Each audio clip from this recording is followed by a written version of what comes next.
Well, hello, welcome back to my channel. I know I haven't posted a video for, I don't know, maybe a month, but I guess like I don't really know what to post on here just yet, so, but anyway, so tomorrow is, well, today when I like edit and post this, so it's the last day of Autism Awareness Month, and I thought what better way to see it out than to kind of, I suppose, just talk about my story and my experience with autism. And I know that listening to me talk for, you know, however many minutes is probably going to be boring, so I thought I'd do my makeup while I'm doing it. I suppose it's like a, you know, kind of like a makeup tutorial kind of thing. I don't know who's copying my makeup, but anyway, but I suppose because like a lot of, you know, what I want to try to do is show that autism doesn't have a look, which, I mean, it doesn't. You know, we still enjoy makeup and getting our hair done and, you know, wearing a nice outfit, and I feel like after being diagnosed, you know, when mentioning it to people, you know, in everyday life or even in professional settings, the one thing that I always seem to hear is, but you don't look autistic. And I mean, autism doesn't have a look, and yeah, I think that's kind of one thing that I want to, you know, try and show. So yeah, I just thought what better way than to you know, talk about autism while doing my makeup. Right, so I have like moisturized and cleaned my face off camera. You know, I need to think for that, but yeah, so I mean, gotta put my headband on, get rid of my fringe for the moment. Yes, this video is gonna look very strange, but anyway, I don't know about anyone else, but I always take out my nose studs when I'm doing my makeup because I can't seem to work out how to do my makeup around them, so I just take them out once my makeup's done, slot them back in. But anyway, also I don't know how good the lighting is going to be in here. Shout out to my sister for letting me film in her room, even though she doesn't know that I'm doing this. But if you saw the state of my room, you'd understand why I'm not filming in there.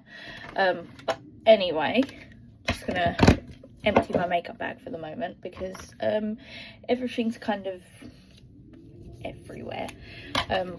So first I start with the e.l.f. grip primer. But yeah, I suppose when I was growing up, so if you didn't know, I was born in July. When I was growing up, oh, that just dripped everywhere. Oh, it dripped again.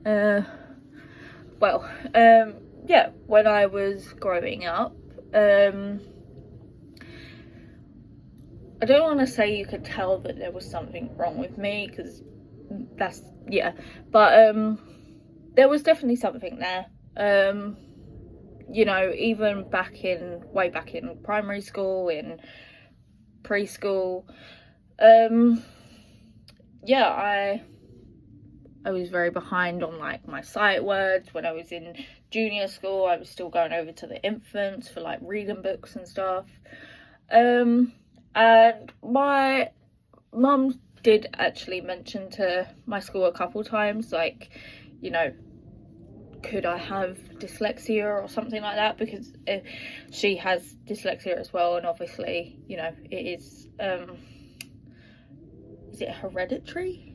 It like runs in the family. But yeah, anyway, And my head teacher's response was that because I was born in July, I was a year behind, or like I was behind everyone else in my year because I was born later in the year, so I'm closer to the year below, if that makes sense. Obviously that doesn't make sense, but you know, I was the oldest of my siblings, so you know, I suppose for first time parents, it's like, you know, I don't know what I'm saying, but anyway, my brother and sister are also neurodivergent. My sister has autism, my brother has dyslexia, but I mean, I don't want to say he's worse off, because I think that's so problematic, being like, oh yeah, he's like, you're worse, you're better. But anyway, I think because they required so much attention and I was kind of getting on in school, that it was kind of like not forgotten about, but you know, it was kind of one of those things, like they clearly needed more support, so you know, we had to try to fight for their support. And where I was getting along in school kind of fine, that it was like I was all right, if that makes sense. But anyway, right, onto foundation. I'm using this L'Oreal True Match. Now, this is empty, but there's still so much product around the side, so I can't lie, I kind of just scrape it off and just hope for the best. That might not be good, but oh well. But yeah, anyway, you know, to the point, like, so my brother couldn't read for a very long time. Even now he still struggles with like reading and things like that. And you know, it was that I was getting on just fine in school, to the point where I was getting good grades. I was in the top sets for like maths and science. Not English though. English I was the bottom set, but it was just one of those things we thought like, oh, maybe it's just a subject that I'm not that strong in. But you know, I was helping my brother with his homework sometimes. So yeah, it was like, if you were looking at me, you wouldn't know. If even like my teachers didn't pick up on anything. It wasn't till I was in, so I'd done my GCSEs and I didn't get anywhere near, like I got good grades, but I didn't get anywhere near as good as I should have got. You know, my classwork was, you know, say an A grade or whatever it was, because I wasn't under the pressure of doing a test or being timed or, you know, whatever it was. But then once it got to doing my tests, I was getting, say, like a C grade or whatever. So I still got good in my GCSEs, but nowhere near as good as I should have got. I can't lie, I don't have like a mirror. I'm solely doing this through my phone, so this could look absolutely crazy once I'm done. But anyway, but yeah, and then I got good grades. I was able to go to the sixth form that I wanted to go to, and then that's kind of where my journey starts, I guess. Right, I just like blended the rest in off camera, but anyway, oh, and then we move on with the Tower 28 concealer. I've only been using this for like a month, but I got it in, oh, there is a hair in it, but I got it in Sephora, and yeah, it seems pretty good so far. There's hair everywhere, but anyway, yeah, so in sixth form, I, you know, like I said, I got good grades and stuff, and then probably about November we would have been doing like our first like class exams, and I done my exams and I got absolutely shocking grades. I think my, like, I think that average was like an E or something. But that was solely because I did not finish my exam. And obviously, for those that don't know, the way that the exams work, the like bigger mark questions are always the last questions. And yeah, I didn't get to those questions. So like, I think for like one of my exams, I missed out on like 30 marks or something like that, solely based off of one question. So, you know, obviously I got, yeah, like an E, which is like probably the lowest grade you could get. And I was quite lucky that one of my teachers was dyslexic himself.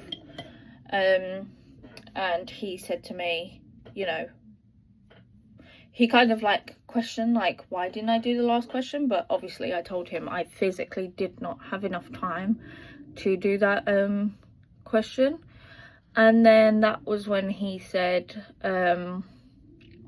you know, had I ever been assessed for dyslexia?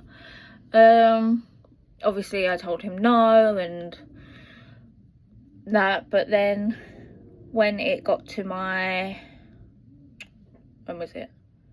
My parents' evening, like whenever that was, he spoke with my parents about the idea of potentially getting assessed, and then that's kind of where it all started from.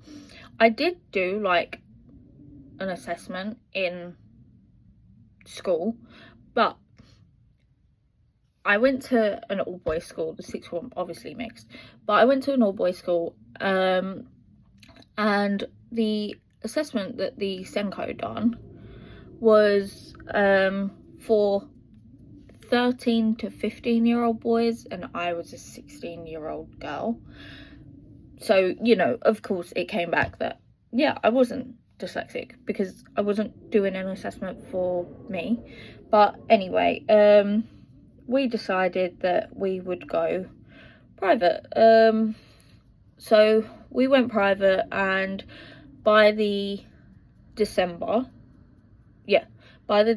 I was diagnosed with dyslexia. So, you know, I got extra time in school and, or like in exams and stuff, and I used like a yellow overlay while I'm reading.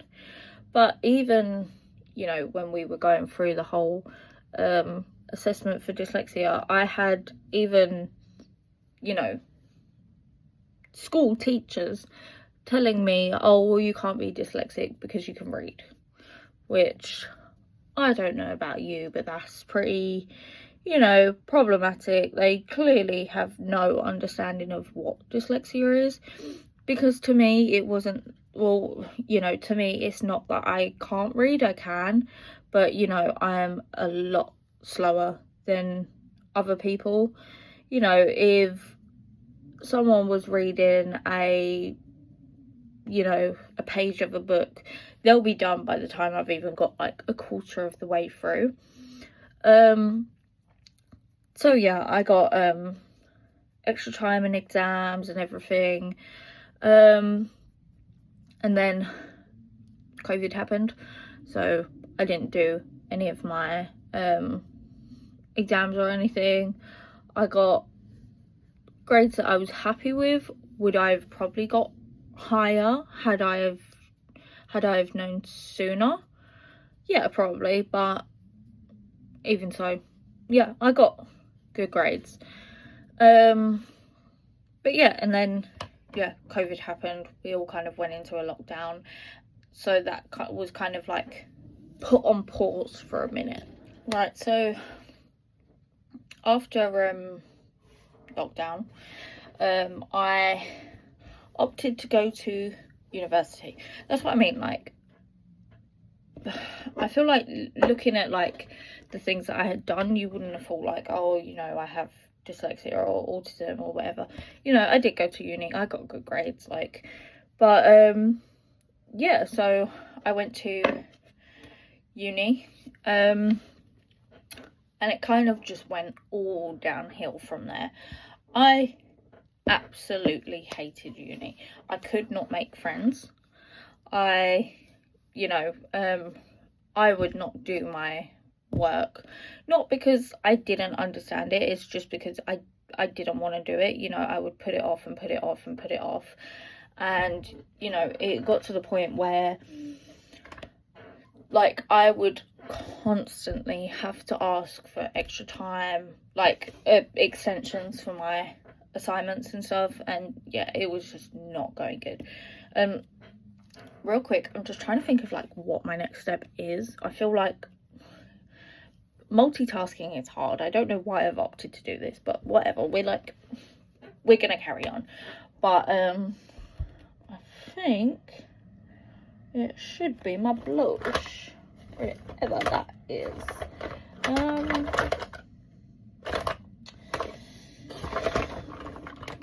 Right, I use this L'Oreal Lumi liquid blush. I got this in a Boots were doing this, like if you spend, I think it was like you only had to spend like £20, which is like 2 things, but yeah, it was like, oh, if you spend £20 you get like this free like bag, and it was like, I think it was worth like £30, and it had like a couple like makeup bits in it. So yeah, I've been using that blush. I mean, I like it because it's got like a little bit of shimmer in it as well. But yeah, anyway, yeah,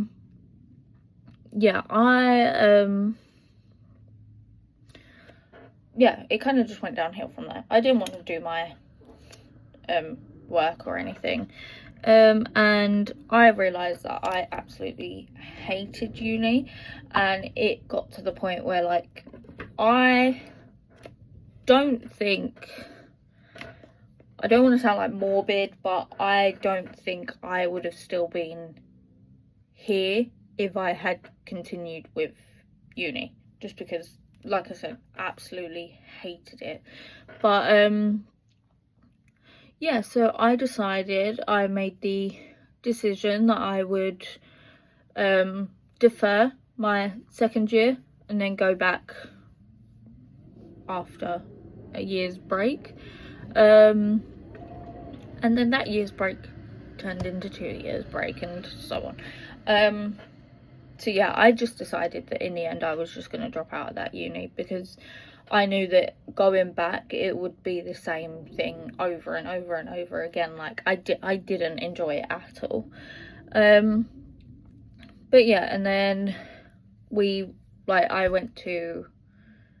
I decided that I would do a different university course for a different university. The university that I ended up going to was all online, so I could do it on my own terms, and that was probably a lot worse, because my own terms was that I was not going to do anything, no, I didn't show up to lectures, I didn't show up, like, obviously it was all on Zoom, it wasn't like I had to be there because where it was all online.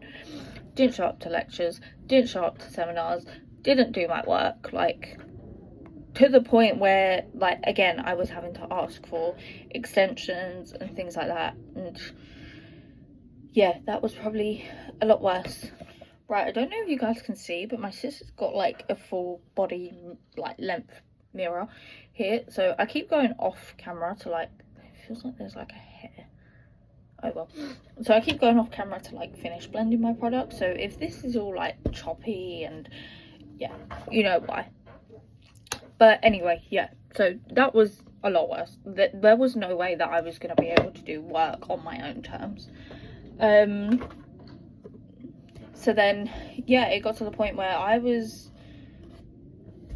still managing to get things done, but again, same thing. If I had continued at that uni, I was doing university like inexpensive my mental health, like you know, I was not doing well during that time. You know, if you ask anyone that, they can tell you. Next, I'm using the Huda Beauty, what's it called, loose powder. I didn't know this, right? It's like a cushion, like, I don't know if you can tell, and it's really hard to get the product out. And I, like, you know, I would try and put it in the lid, and I was like, it's not doing anything. Well, it has like a little secret compartment, and then you can put it in there, and then like put that there when you're done. But yeah, anyway, but yeah, I was doing that like solely based off the expense of my own mental health, like same sort of thing. I don't think I would have been here if I had continued with university. So of course I deferred my final year this time, because where I had done like basically the same course but at different universities, I was just able to like carry over my credits from one university to another. So I was in my final year at this point, because I'd done 1 year at my first university, 1.5 years at my second university, so I was like halfway through my third year. But yeah, I was not doing well at all. I was, you know, I was in and out of hospital. I was, yeah, it was just not a good time. So I kind of, yeah, I decided I would defer my third year, and I'm kind of just, I don't know what I'm doing anymore. Like, I have 10 years to finish my third year. The thing is though, I got such bad grades at the start of my third year that I would have to completely redo the third year. I couldn't just start halfway through again. But yeah, I mean, I don't really know what I'm gonna do about that. But anyway, I'm gonna stop talking for a second because I cannot do this while I'm talking. But yeah, I'm just using the loose powder thing.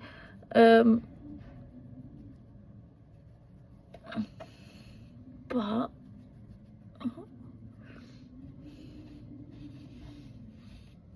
I never know how much you're meant to put on, because I see like when people do their like baking, they put like loads on, but I just can't get loads out of this thing.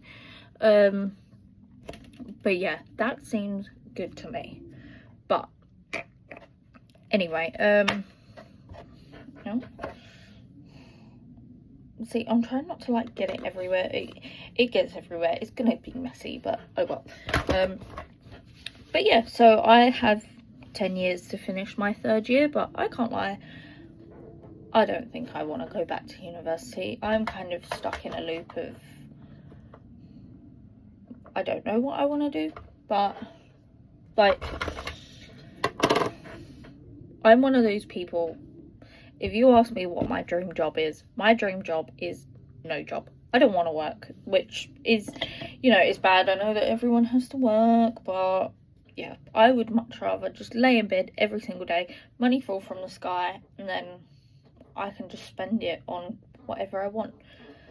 But anyway, I think you're meant to leave this for like, I think they say like 10 minutes. I'll try leave it for 10 minutes, but I know that I look absolutely crazy. But I will do my eyeshadow in that time. I'm gonna do, I have this MUA Makeup Academy. Oh, I think some of it just fell in my eye. Right, I have this MUA Makeup Academy. I think I got this for a Christmas or a birthday, probably about 4 years ago, but you know, it does me pretty well. I have broken the lid off, but oh well. Right, I used red last time I done my eyeshadow, so there's red on this brush. I can't lie, I don't clean my brush. Whatever I'm wearing, my pajama bottoms, I kind of just try and get all the excess product out of there. Yeah, obviously not the best idea, but it works for me. It hasn't caused me any issues, so yeah. But yeah, I kind of don't know what I want to do anymore, but you know, after a while I realized that I was struggling a lot, and there was clearly something more to it. And you know, I couldn't really work out what it was, but I knew that my sister had autism, and I know that, again, that's hereditary, you know, runs in the family. And I realized there was a lot of things that, like, I could relate to, but I think the thing is, I didn't want to say, like, that I was autistic or whatever it was, because I didn't want to then go through that whole thing and then be told, oh no, actually this is just you, if that makes sense. Oh, right, there's something in my eye. 2 seconds. Right, I think I've got out whatever it is. If not, it's stuck in there. But so I went to the doctors because I was going back and forth with the doctors about my mental health, because, as I say, I was struggling a lot. You know, I was back and forth with the hospital, and you know, behavior and talking therapies and things like that. But yeah, and then I went to the doctors and I just said to them, I said, hey, I think I might have autism. So they said that they would start the process of trying to, like, get a diagnosis.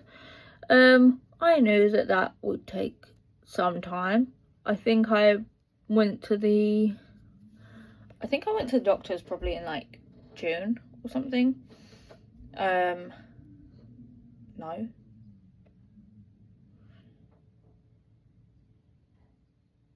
Yeah, probably. Sometime.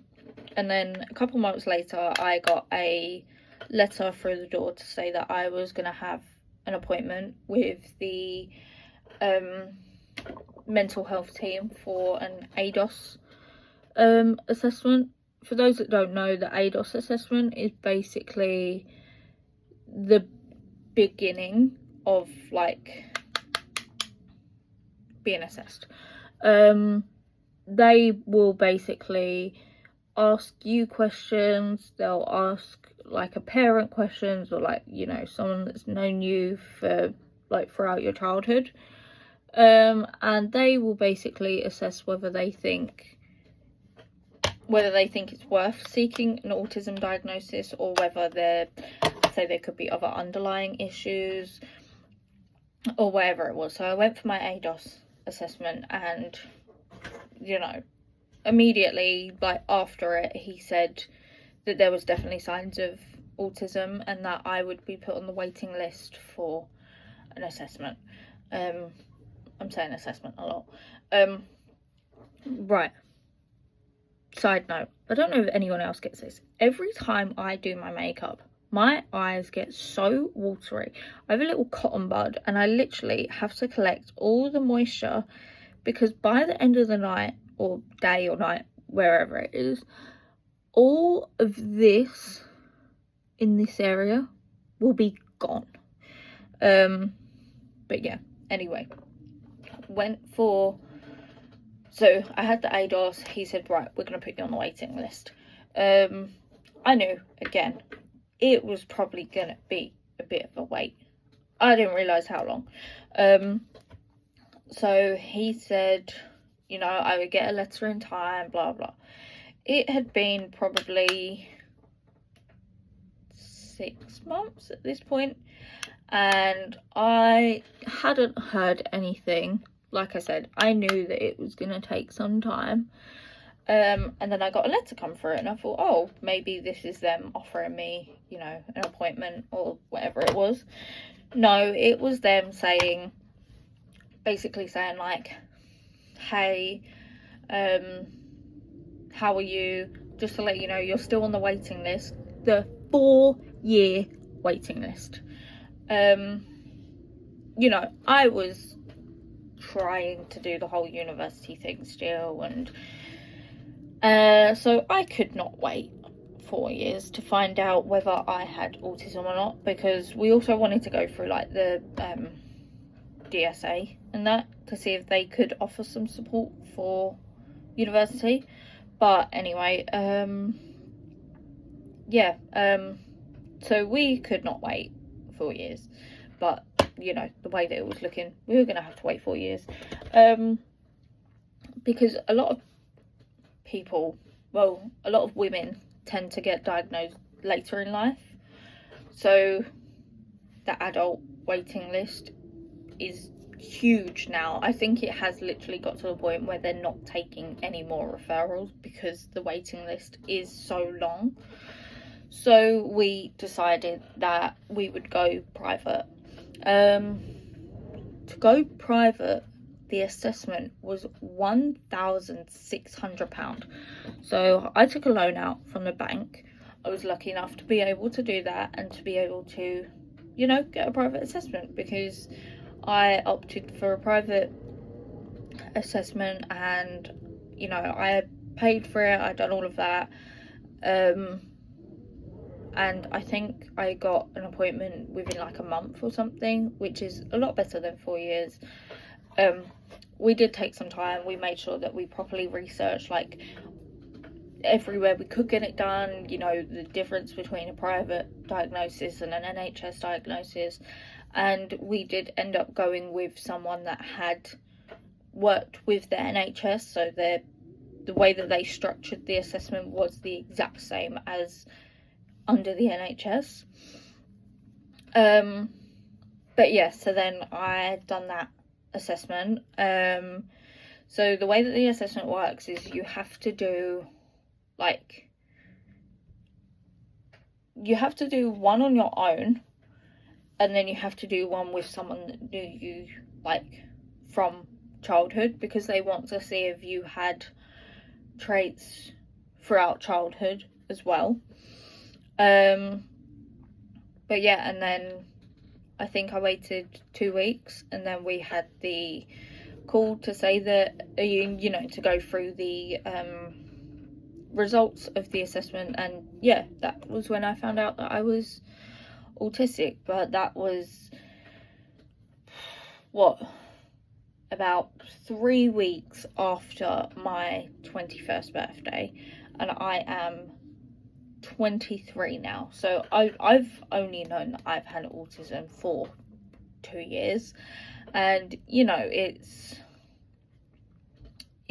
like, looking back throughout my life, it's kind of hard to not question things, if that makes any sense at all.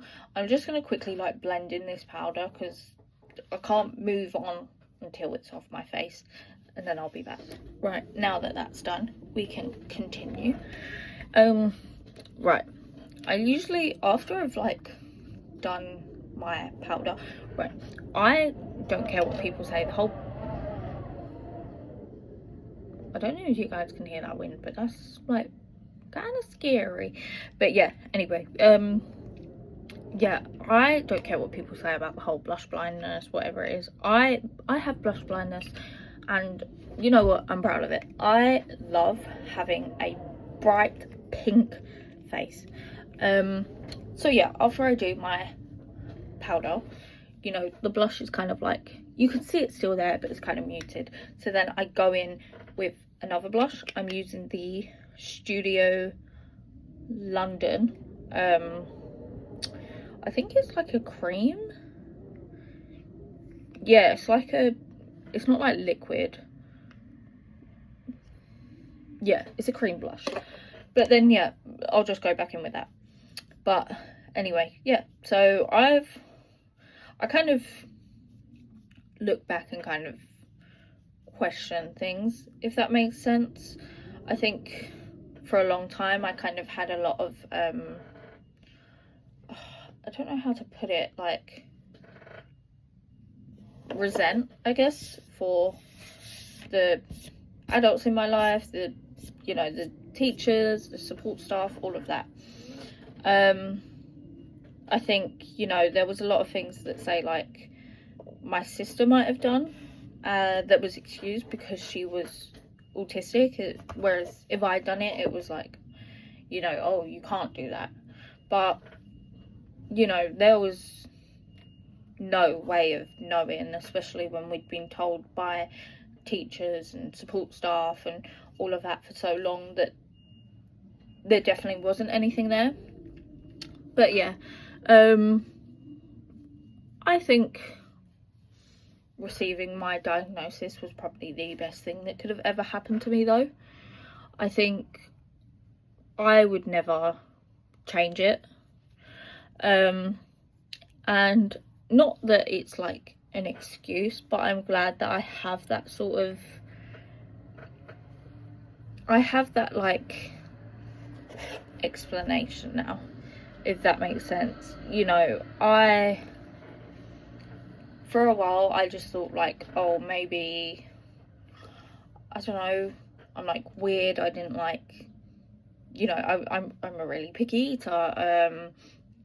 You know, I could throw, you know, I could throw a tantrum because my socks didn't feel right, and it was like, oh, well, you know, grow up, you're an adult. But now I think it's good that I have that sort of explanation to say, well, no, I'm clearly experiencing sensory overload, and, you know, it's nice to be able to sort of realise that it's not something that I can control.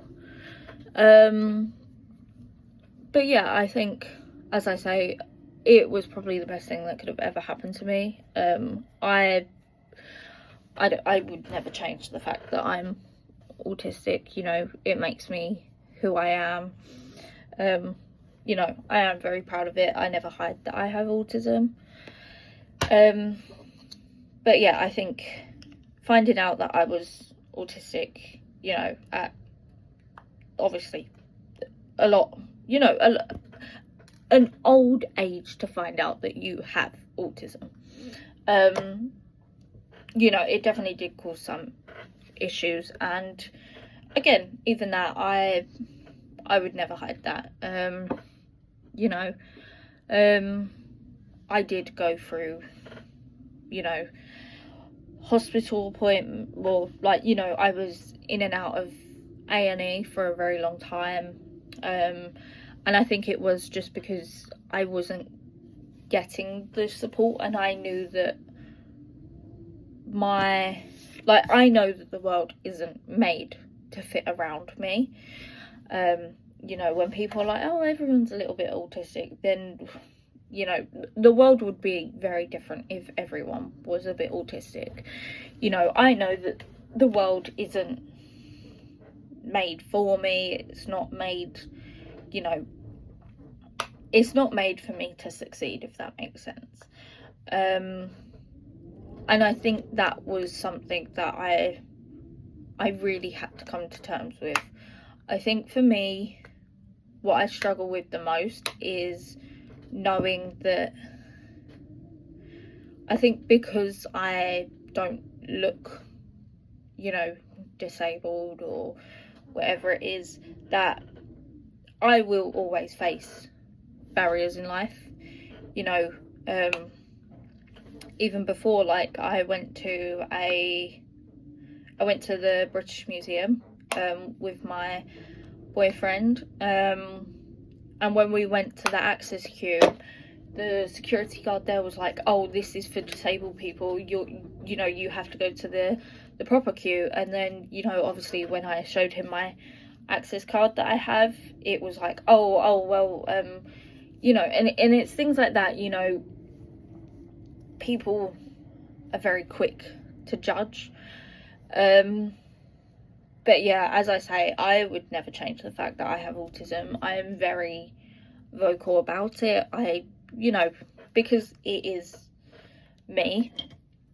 And yeah, I think for me, obviously, you know, I have struggled throughout my, just quickly, I'm using the Simpsons NYX highlight.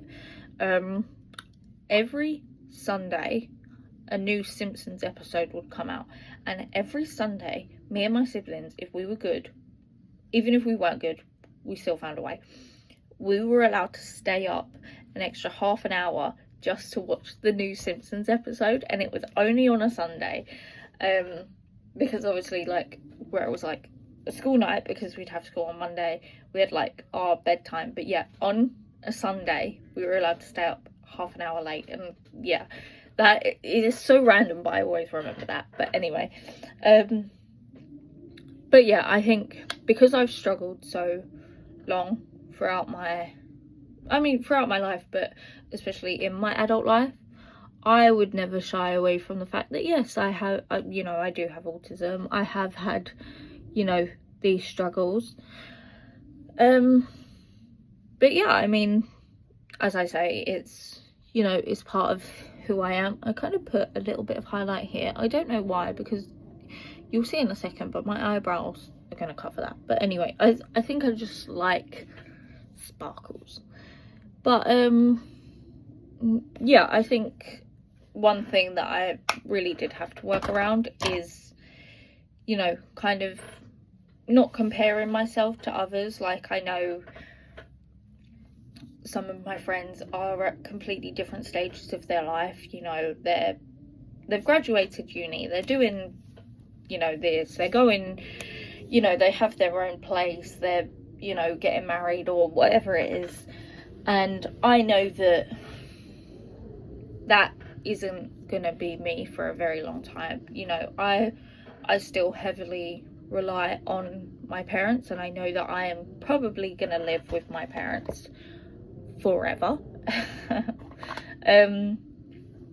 You know, and I know that you know,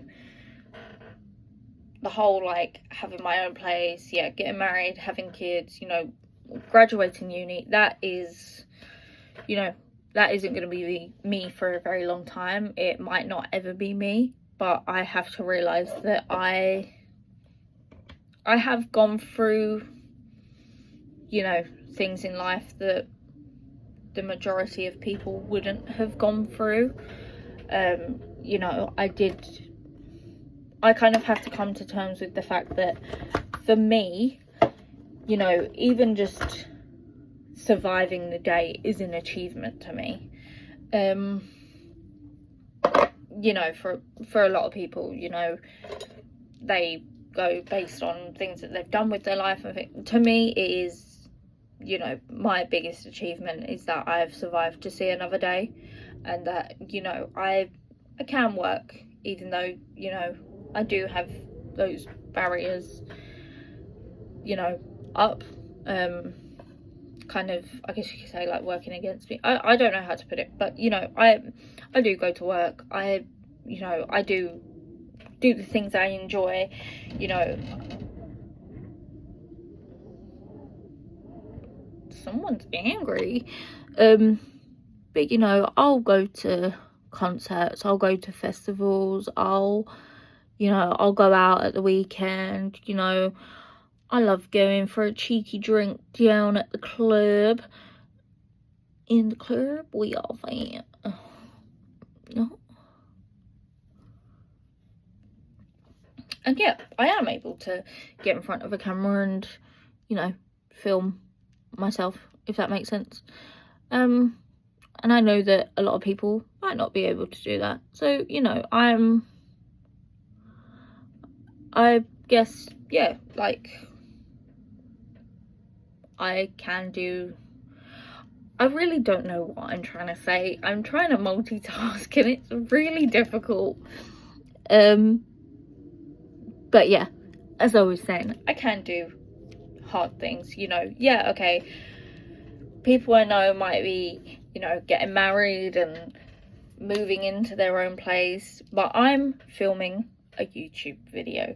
I'm going to a festival next month, in 2 months, and, you know, it's like, okay, to them that's probably not a big thing, but to me that is, because it's like, if you had told me, you know, even 6 months ago that I would still be here today, I probably wouldn't believe you. And like I said, I'm trying not to be like super morbid throughout this video, but it is true, you know. With autism does come depression, anxiety and things like that. You know, I have to take antidepressants every day just to be able to kind of get through the day, if that makes sense.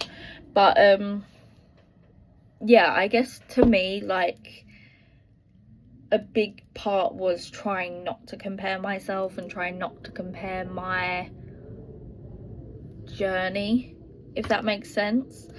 But yeah, as I say, I'm happy that I have autism. Well, not I have autism, I am autistic, you know. Have autism makes it sound like it's an illness I'm gonna get over. I'm never gonna get over this. I'm gonna have this forever, you know, until I'm, you know, morbid, but until I'm not here anymore, you know. I'm gonna have autism, I will be autistic, and I know that, yeah, my life is probably gonna look very, very different to a lot of people's lives, but I'm almost glad, if that makes sense. I'm happy about it, if that makes sense. Right, I'm gonna curl my eyelashes quickly, and again, I cannot do that while I'm talking, so I'll be back in a second. Right, I'm back.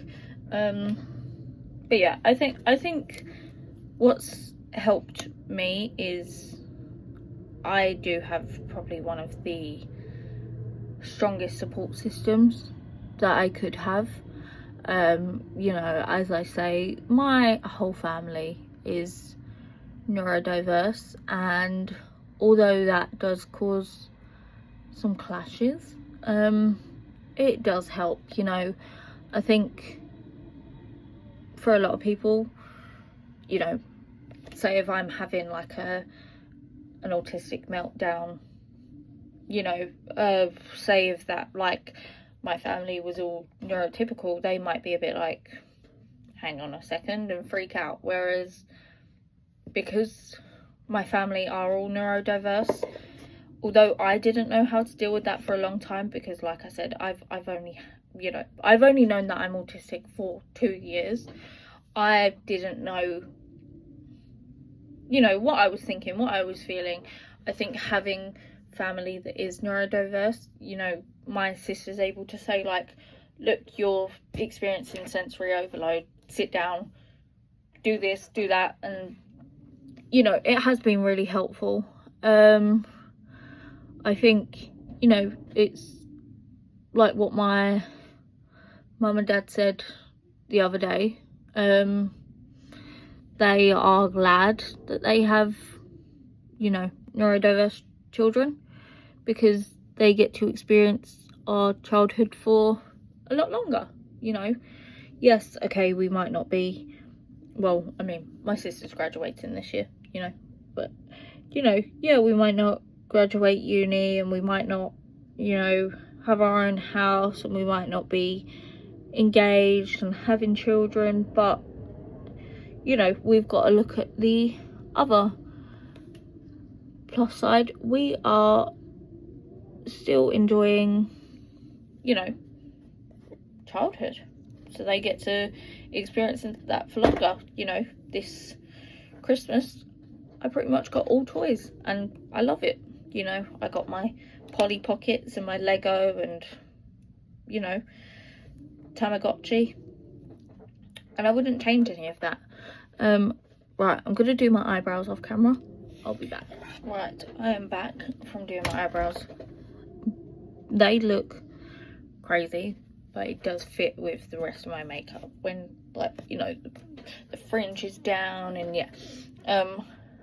My brother and sister are my biggest haters.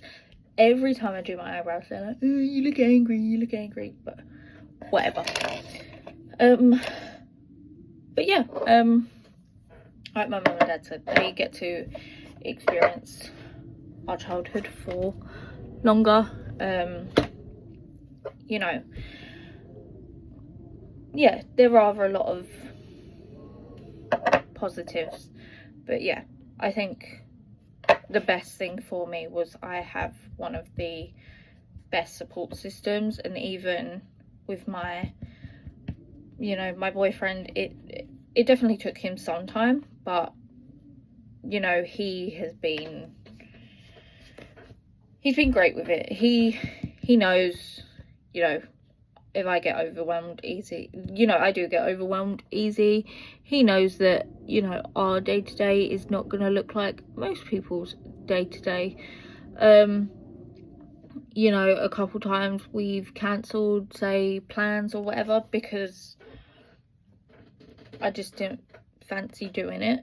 If that makes, not like, oh, I don't want to go out, so I'm going to tell him that, you know, I don't want to go out. But it's like, in one of my previous videos when we went to Liverpool, you know, we were going to go out for the evening, but my outfit didn't feel right. I didn't have another option. So he knew that, you know, we wouldn't be going out that night, and he was okay with that. And I think as well, you know, he does actually live with me in my family home. And I think for me, having all my people around has been really helpful. You know, because there are people to support me and, you know, help me through my day-to-day. And yeah, I think that's probably the biggest thing for me. That has probably been the biggest help for me. Right, oh, I didn't show you, I use this Lush New Moon on my eyes. It makes them all sparkly. I just put it in with my I just dab it in with my finger, but I got that for Christmas from my parents. I also got this one, Comet, because the woman in Lush said when you mix them together they make a really nice colour, and they do. They make like a nice, like, I don't know how to explain it. It's like a bronzy but almost like a purpley sort of colour, if I'm thinking of it right. And then I am going to line my lips with, I think this is Rimmel, or I don't know.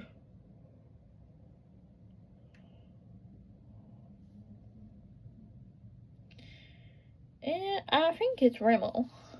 Is it? Okay, well, oh, it was under the cap. Yeah, it's Rimmel. It's in Spice. But yeah, I think, oh, how am I meant to do this? Again, can't do this while I'm talking, so I'll be right back. I am back. I just realised that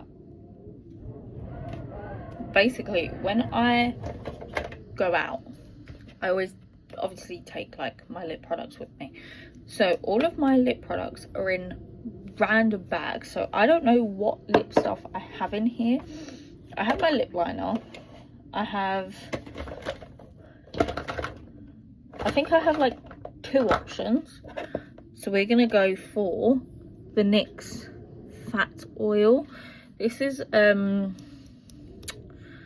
what's it? This is kind of like my go-to everyday kind of. This is kind of like the makeup that I've done is kind of like my go-to makeup for every day, if that makes sense. Well, not every day, you know, I don't get up early enough to be doing makeup for work and stuff. This is like, say if I was going to, like, I don't know, out with my friends or like shopping or something, this is like, oh, I got some of that on my finger. This is like my go-to makeup. Done.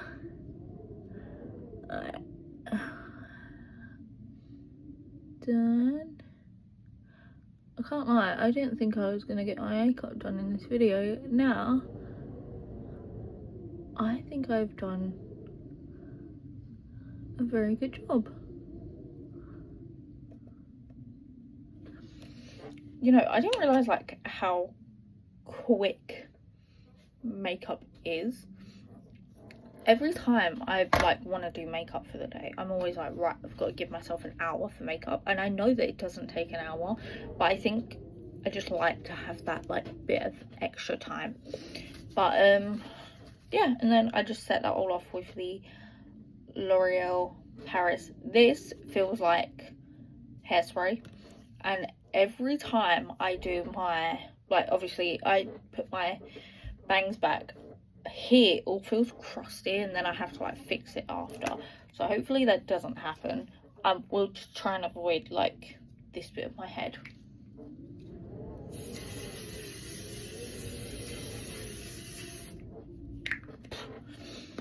Right, so that is all done.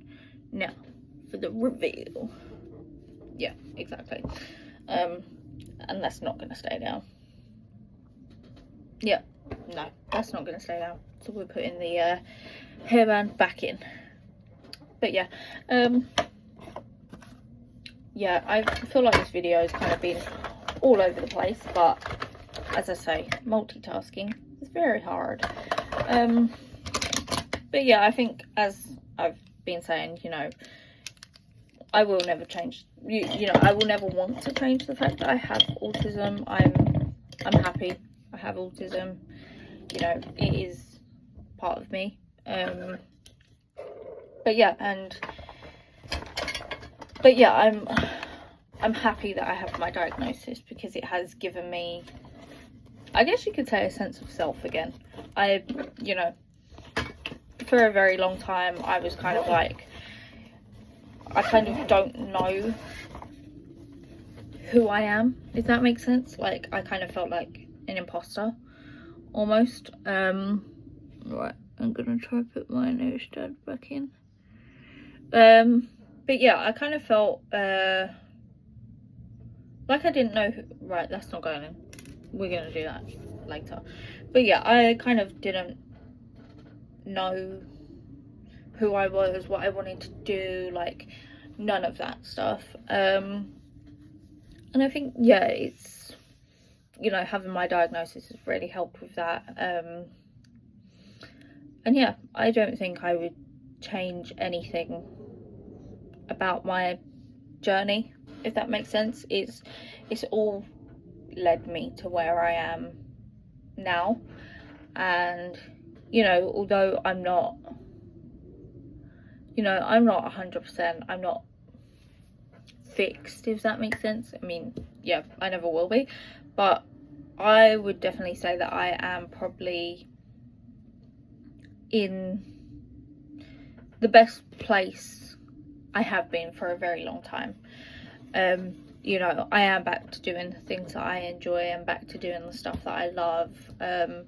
You know, I went to see President last week, you know, and then I'm going to Download Festival in June, which are two things that I didn't think I would ever be able to do. You know, going to a festival with so many people and camping for 5 days, but I think all of it has been because I do know, you know, what my triggers are now, and, you know, I'm able to make use of the disability services, which, you know, have been a great help. I mean, I will do a video about all of that, you know, while we're there. But yeah, I feel like I'm definitely at a place where I can enjoy life again. And, you know, yes, okay, I probably won't do things that a lot of people my age are doing. You know, I might not do them for several years, I might not do them ever, but I know that, you know, I can still do the things that I love. But yeah, you know, here we are, makeup done, still have autism, you know, still autistic, even looking like this. But yeah, I know that this video has been so choppy, but yeah, it's, you know, hard trying to get words out while I'm also doing something else. I don't know why I thought that this would be a good idea, but you know, I'm glad I've done it. I suppose in a way it's good that, you know, in a way for Autism Awareness Month, you know, I am showcasing, you know, what autism looks like in a way. Yeah, you know, I can't multitask. It is going to be choppy and, you know, but yeah, we need to be aware that for some people this is their everyday. And I think, you know, a big thing that I see online isn't that we need autism awareness. You know, I'm autistic, you're aware of me. We need autism acceptance. We need to accept that, you know, some people are different, some people's way of life is different, you know, and that isn't their fault. I think a lot of the times, you know, especially before I had found out, it was like, you know, oh, I don't like the way that, I don't know, oh, I don't like the way that my tights feel. Oh, but I'm an adult, I have to carry on as normal, you know, look, everyone else is wearing tights, so I can wear tights. Or, you know, even like, I hate sauces. Like, I have a lot of food aversions because of obviously my autism. But I think I kind of had to, like, not pretend to like them. I would still say, like, oh, I don't like them. But, you know, people would be like, oh my god, you're such a picky eater. And it's like, but it's not just me, you know, picking and choosing what I like or what I don't like. It is like, I physically cannot eat certain foods or even be near certain foods because of the texture and things like that. And yeah, I feel like I'm kind of rambling at the moment, but yeah, that was pretty much, oh, I just smudged all of that, oh well. But yeah, that was pretty much what I kind of wanted to, you know, speak about and do. And, you know, I guess I kind of just wanted to put out another video to show, you know, my channel's still active. I mean, I've only put out 2 videos, well, 3 including this. But, yeah, I suppose, happy Autism Awareness Month to, you know, I would say those who are celebrating. I don't know if you're celebrating. I mean, I certainly think it's, you know, something to celebrate. You know, yes, we are autistic, and yeah, but yeah, so happy Autism Awareness Month. That was, I don't know why I just done that, but yeah. Right, so this is the final look. I thought I'd just get in the light a bit better so that you can see, but yeah, this is like my go-to, you know, sort of everyday type makeup. But yeah, I look like this, and I'm still autistic, and you know, that's kind of basically the premise of the whole video. But yeah, I guess that's kind of it for now. But yeah, I'll see you in the next video. Bye.